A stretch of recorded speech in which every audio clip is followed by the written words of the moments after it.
The inheritance of teeth. The morning Dad died, I found 17 baby teeth arranged in a perfect circle on his nightstand. They weren't his. Dad had lost his last baby tooth decades before I was born. They weren't mine either. Mom had kept all of mine in a small ceramic box shaped like a piano, each tooth wrapped in tissue paper and labeled with the date it fell out. These teeth were yellowed with age, their roots dark and long, as if they'd been pulled rather than naturally shed.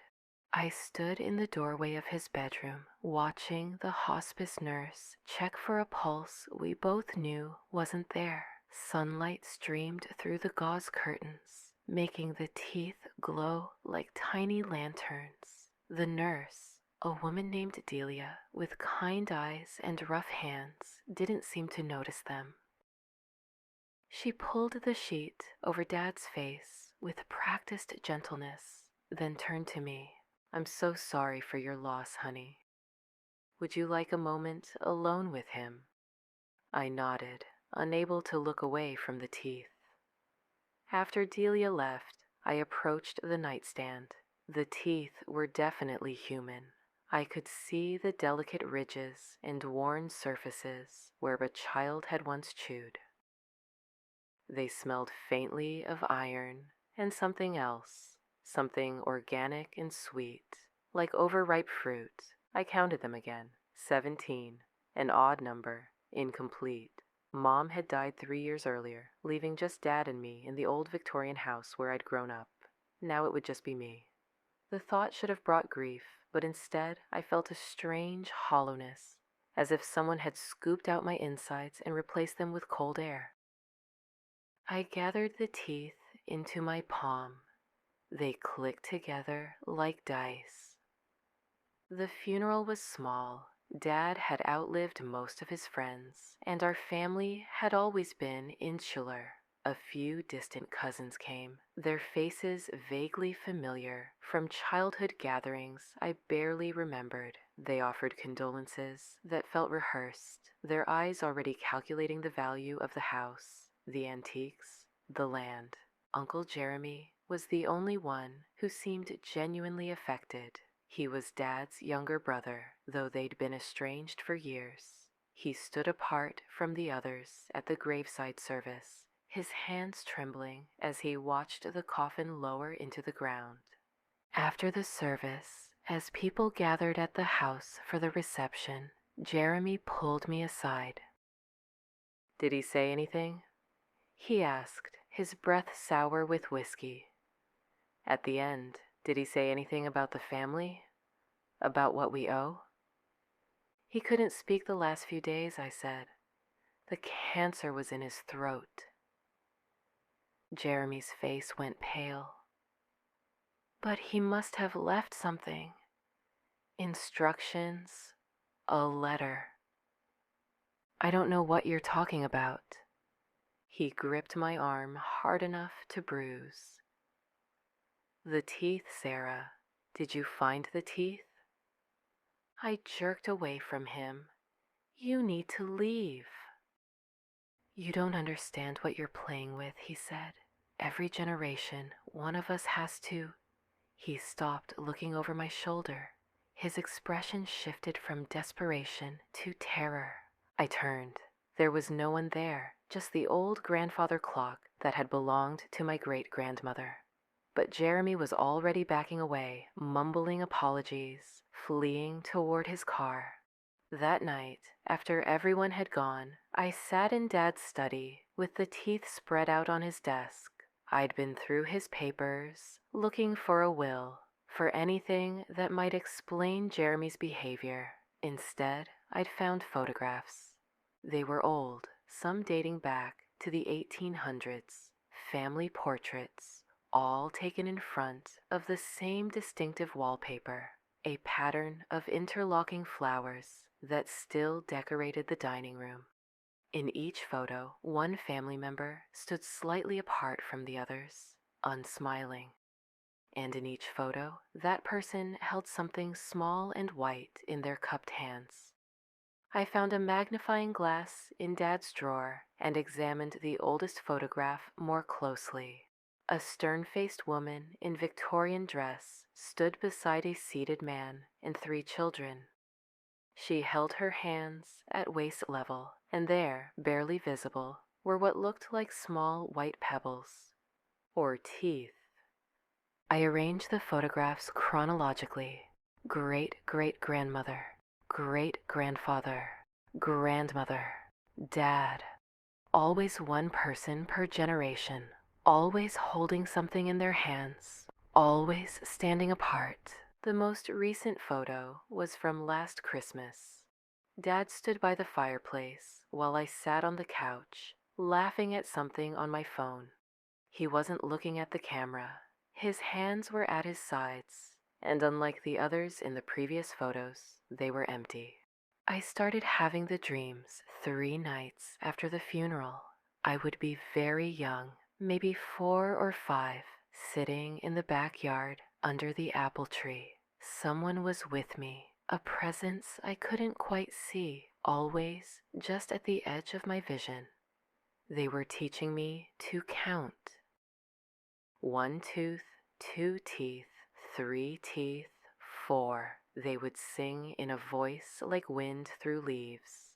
5 teeth, 6 teeth, 7 teeth more. I would wake with the taste of copper in my mouth and find blood on my pillow. The first time, I assumed I'd bitten my tongue in my sleep, but when I checked in the mirror, my mouth was uninjured. The blood wasn't mine. During the days, I sorted through Dad's belongings, preparing the house for sale. I found strange things hidden in unexpected places. A bundle of hair tied with red thread in the back of the linen closet. Symbols carved into the undersides of drawers. Jars of preserved fruits in the basement that, when I opened them, contained what looked like tiny bones floating in syrup. The teeth I'd found on Dad's nightstand sat in a small wooden box on my dresser. Sometimes I counted them obsessively, convinced the number had changed. Always 17, always incomplete. I called Uncle Jeremy, but his phone had been disconnected. When I drove to his apartment, the landlord said he'd moved out suddenly, leaving half his belongings behind. Did he say where he was going? I asked. The landlord shrugged. Just kept muttering about debts and teeth. Honest opinion, I think he was having some kind of breakdown. 2 weeks after the funeral, I woke to find a woman standing at the foot of my bed. She wore a faded floral dress, and her hair was pulled back in a style decades out of fashion. In the moonlight, her skin looked translucent, like rice paper held up to a lamp. "You're the last," she said. Her voice had an odd quality, as if she were speaking from very far away. "The burden passes to you." I tried to scream, but couldn't make a sound. 17 teeth were taken, she continued. 17 must be returned. The debt compounds with each generation that fails to pay. I don't understand, I managed to whisper. She smiled, and her teeth were black stumps in her gums. Your grandfather's grandfather made a bargain. Health and wealth for his bloodline, paid for with a simple price. But he thought himself clever. He pulled 17 baby teeth from the mouths of village children instead of paying with his own family's bones. The children sickened. Some died. The debt remained. That's insane. The dead don't lie, child. Your father knew. He gathered the teeth, but his illness took him before he could complete the ritual. Now you must finish it. What ritual? What am I supposed to do? But she was already fading, becoming transparent as morning light crept through the windows. The summer solstice, her voice echoed. Return what was stolen. Pay what is owed. I didn't believe her. I told myself it was a dream, a grief hallucination, a stress response to Dad's death. But I couldn't stop thinking about the teeth, about the photographs, about the way Jeremy had fled in terror from nothing. I researched our family history. My grandfather's grandfather had indeed been wealthy, unusually so for an immigrant who'd arrived with nothing. He'd built the Victorian house, established a successful business, raised healthy children in an era when childhood mortality was common. The records showed he'd lived in a small village before emigrating, a place that had suffered a mysterious illness that killed several children one summer. The summer he left for America. The summer solstice was 3 days away. I found more teeth hidden throughout the house, 3 in a mason jar in the attic, covered in dust, 4 sewn into the lining of an old coat, 6 buried in a flower pot that had never held flowers, 20 in total when combined with the 17 from Dad's nightstand. But the woman had said 17 were taken. Why were there 20? The night before the solstice, I had the dream again, but this time I wasn't alone under the apple tree. There were children with me, pale and thin, their mouths dark holes in their faces. They were trying to speak but couldn't. Their tongues flapped uselessly in their toothless mouths. Help us. They seemed to be saying, give them back. I woke to find the wooden box open on my dresser, the teeth scattered across the floor. As I gathered them, I noticed something I'd missed before. 3 of the teeth were different, whiter, newer. The roots were shorter. I ran to the bathroom and examined my mouth in the mirror. There, in the back, 3 of my molars were missing. The gums were healed over, as if the teeth had been gone for years, but I knew they'd been there yesterday. I would have noticed, wouldn't I? The solstice arrived with oppressive heat. The house felt alive with presence, shadows moving in peripheral vision, whispers in empty rooms. I'd spent the morning researching rituals, finding nothing concrete, only fragments in old journals and family letters that Dad had hidden in the attic. The teeth must be returned to earth and water, one letter said. Bury them at the crossroads, advised another. Fire cleanses all debts, claimed a third. None of them seemed complete. Each felt like someone's desperate guess at appeasing something they didn't understand. As the sun reached its zenith, I stood in the backyard with the teeth, all 20 of them in the wooden box. The apple tree from my dreams was real, gnarled, and ancient, its fruit always bitter no matter how ripe it looked. I began to dig at its base, using my hands when the shovel hit too many roots. The earth was dark and rich, full of worms and beetles that scattered from the light. 3 feet down, my fingers hit something hard. It was a skull, small, child-sized, and another beside it, and another. I kept digging, my hands bloody now, pulling bones from the earth. 17 small skulls, all missing their teeth. They'd been here all along, under the tree, under the house where my family had prospered for generations. The children from the village. He'd brought them with him. Now you understand. I looked up. The woman in the floral dress stood beside the tree, but in the harsh sunlight, I could see through her to the bones beneath her translucent skin. He killed them, I said. He took what made them human, their smiles, their ability to eat, to speak. They died slowly, painfully, and he carried their remains here to fuel his fortune. Every generation since has benefited from their suffering. But I didn't know. I didn't choose this. Ignorance isn't innocence. The debt remains. I looked at the teeth in the box, then at the skulls. If I return them, the dead might rest, or they might not. They've been angry for a very long time. My hands shook as I began placing teeth into the skull's empty sockets. Some fit perfectly, as if returning home. Others were the wrong size, and I had to try different combinations. The 3 teeth that I now knew were mine were too large for these children's mouths.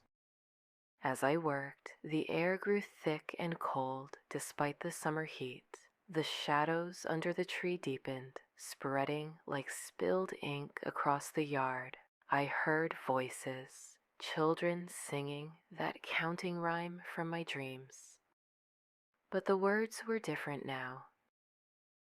1 tooth, 2 teeth, 3 teeth gone.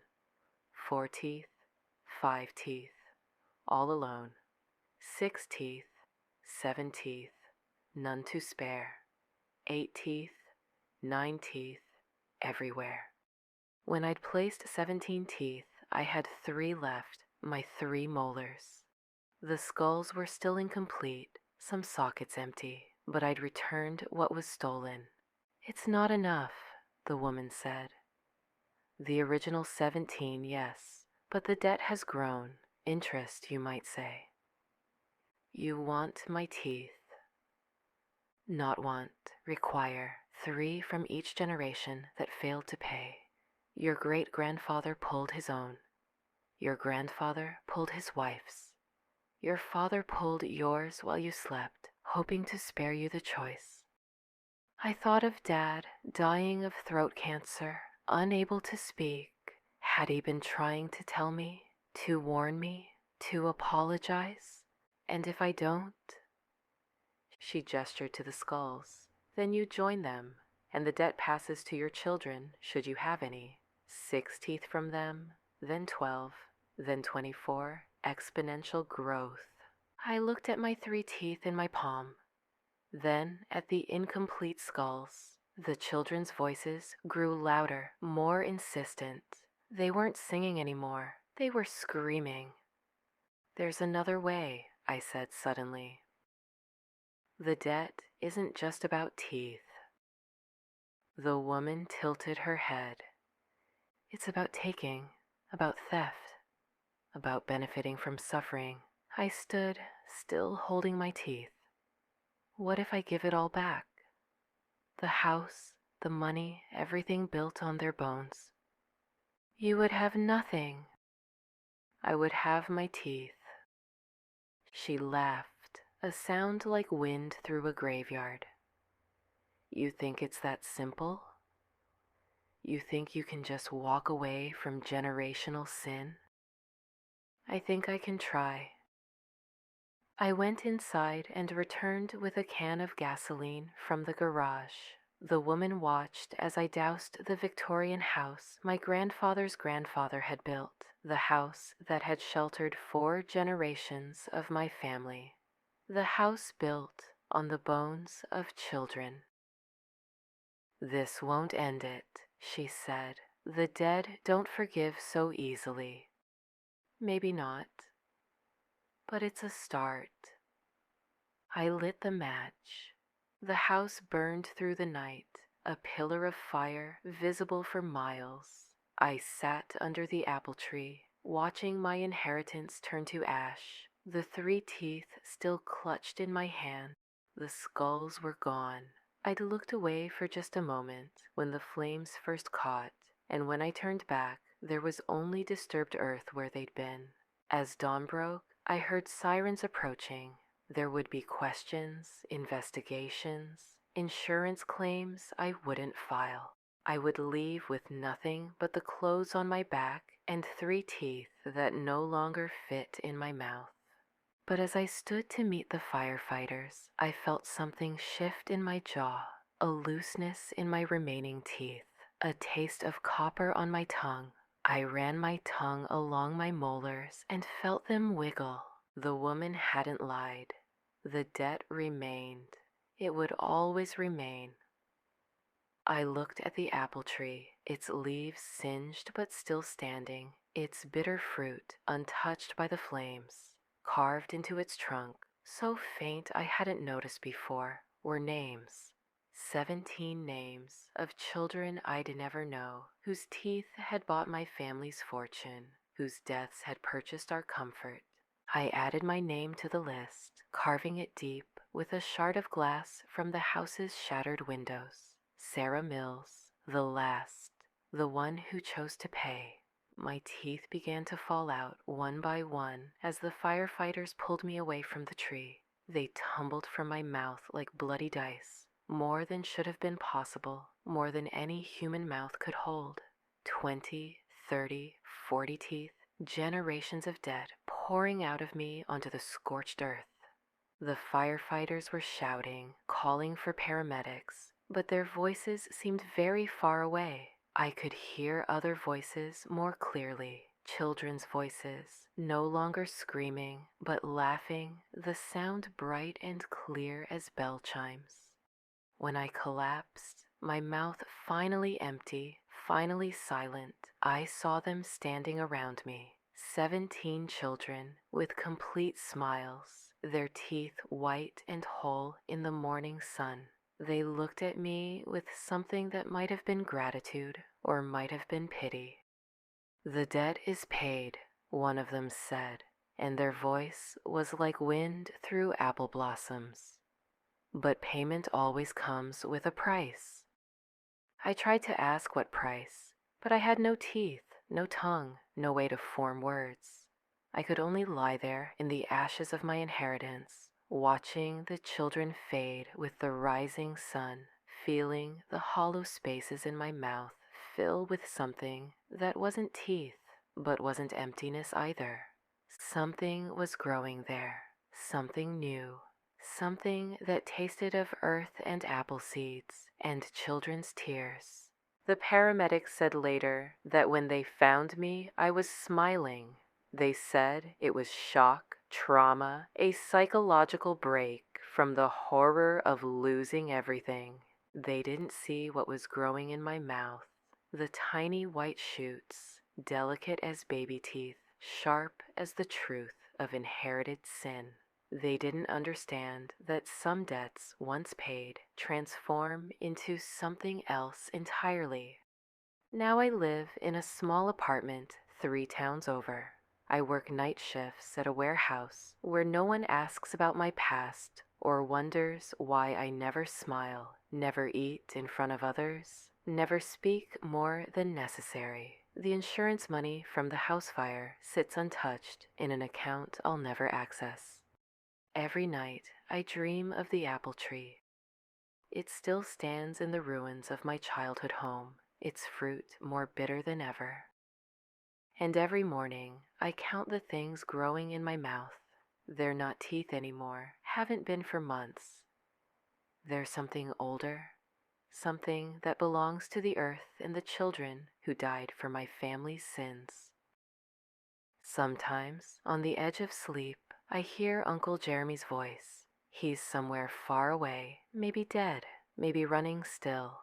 "Every generation, one of us has to pay," he whispers. "You chose to pay in full. God help you, Sarah. God help us all." But gods don't help those who've inherited such specific sins. We help ourselves, or we don't. We pay our debts, or we pass them on. We grow new teeth, or we grow something else entirely. I've made my choice. Now I live with what grows from it, one root at a time, one bitter truth at a time, one small white shoot, reaching toward a sun that will never quite warm the cold spaces where my humanity used to be. The children no longer visit my dreams. Their debt is paid, their bones at rest. But sometimes, just before dawn, I feel them watching from wherever freed souls go. They don't judge, they don't forgive. They simply witness what I've become, a living receipt for a transaction that should never have been made, a garden of consequences growing in the hollow of my mouth. This is my inheritance, not wealth or property or even teeth, but the strange blooming of accountability, the transformation that comes from finally, fully paying what is owed. And still the apple tree grows, its roots deep in soil enriched by children's bones, its fruit forever bitter, forever abundant, forever reminding those who know to look that some hungers should never be fed, some prices should never be paid, and some inheritances should be burned to the ground before they take root in the next generation's mouth.